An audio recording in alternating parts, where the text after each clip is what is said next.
News Talk WOKV presents You Decide 2012. A look at today's top election stories in Florida and the First Coast. Here's WOKV's Tiffany Griffith.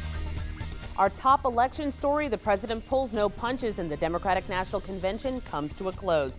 So how much can you believe from his acceptance speech?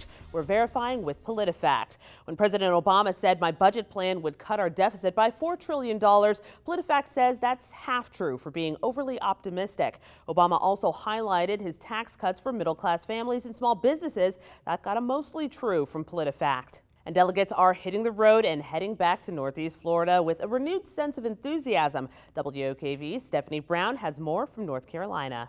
This election is over.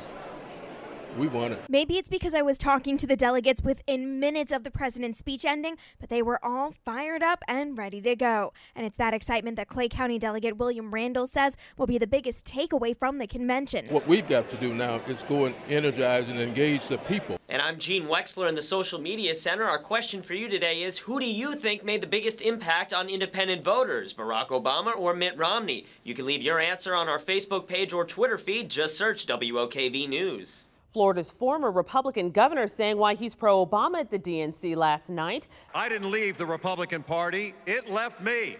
But the Florida GOP got in a few jabs of their own, retweeting contradictory statements from Crist's account from when he was a registered Republican. Crist is also expected to join President Obama on his Central and South Florida campaign stops this weekend.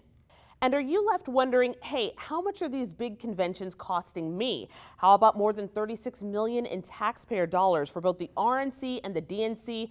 And it's all legal. The rules are pretty wide open. They can pay for pretty much everything else that goes on at a convention. The U.S. Treasury cuts the checks after some Americans file their income taxes and agree to divert $3 to the presidential election campaign fund. Both Romney and Obama have declined to use some of the public funds for their campaigns. The conventions are over, but WOKV has more campaign coverage right on through Election Day. On air at AM 690 and 106.5 FM, online at WOKV.com, and on Facebook and Twitter. We're back on Monday for more You Decide 2012.